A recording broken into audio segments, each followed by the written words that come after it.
What am I doing? Hi. If you didn't read the title, I am going to be reading a Creepypasta OC story by one of my very good friends by the name of Scotty. He texted me on Twitter asking if I could read his story.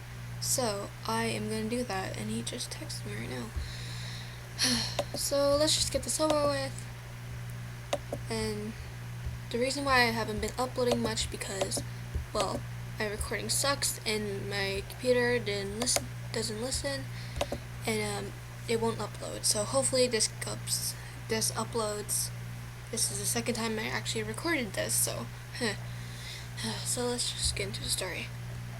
4 minutes long, okay. Silent Scott, you won't live to see tomorrow. Breaking news today. There has been a huge number of unknown murders around the area. A 21-year-old man has survived the killer's attack and tell us what he knows. I woke up at night to hear a scream coming from my son's room, says the man.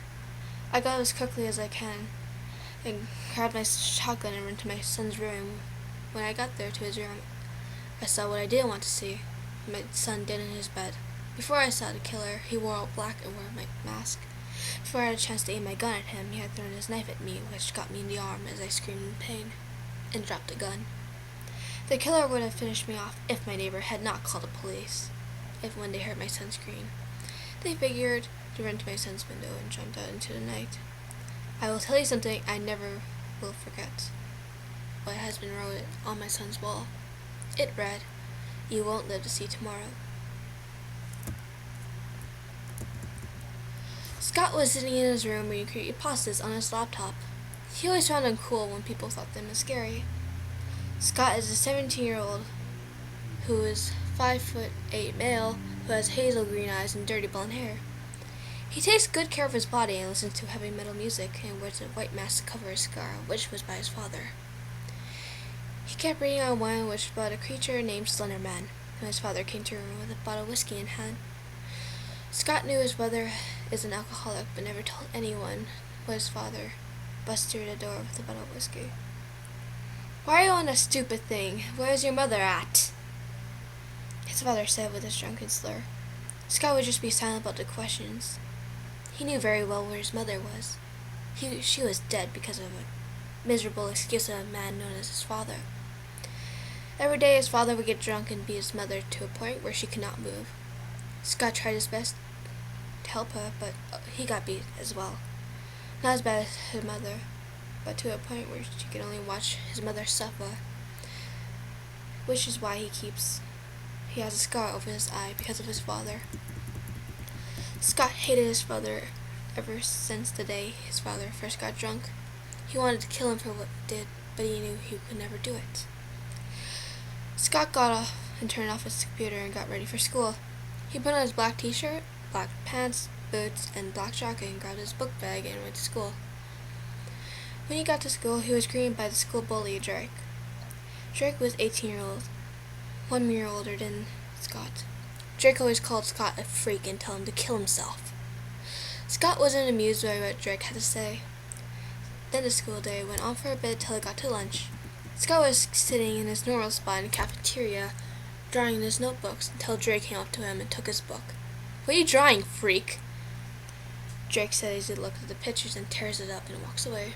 Scott didn't start at nothing, but a voice in his head kept telling him, "Kill him.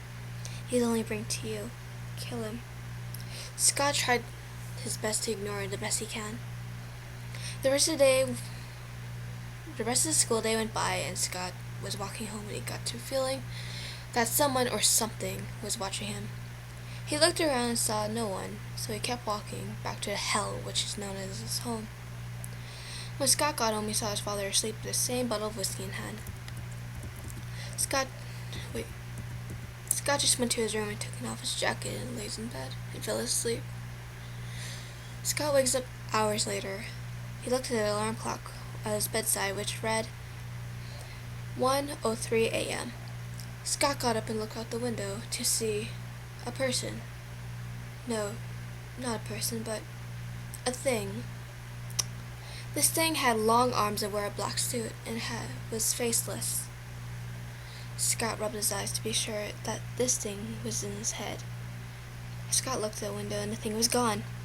Scott sighed and went to get a drink of water when he saw his dad still asleep with a bottle of whiskey. A voice in his head started again. Kill him. He deserves it. He killed our mother. Was Scott going insane? No. He may hate his father, but not to a point to kill him. The next thing Scott knew, it all went black. He walked into the kitchen and grabbed the biggest knife from the knife case and walked to his father, who was still asleep. Scott covered his father's mouth, which woke the old man from slumber, still in a drunken mood. Scott pushes Scott's hand away and pushes Scott to the ground, and punches Scott in the head until Scott coughed out blood. This is what you think is fun, Dad. This is what you think is fun, Dad. Scott easily pushed his father off him and grabbed a knife and stabbed his father in the gut. Scott looked at his father. Scott knew he was not in control of his actions anymore. This demon that was in him was in control. Scott pointed the kitchen knife at his father's heart, who was bleeding on the floor. You won't live to see tomorrow. Scott pushed the knife through his father's gut and looked at his father as his father took his final breath and died. Scott's hands were covered in blood. Scott smiled insanely at what he'd done. He ran to his room to take a shower to get the blood off. After the shower, he put on his black pants, black shirt, black jacket, and his white mask, and black boots, and grabbed his hunter knives and an axe that his mother got him, and ran to the woods, never be seen again. Let it be known I am not your friend. If you see me in the woods or the street at night, run away from me. If you don't want to live to see tomorrow, Silent Scott. And that is the end. I mean, it's a pretty good story, but I'll save some rants for the other day. And yeah, you may want to read the description, why I don't barely upload, give you more of a point. In that case, I will be going now. Bye.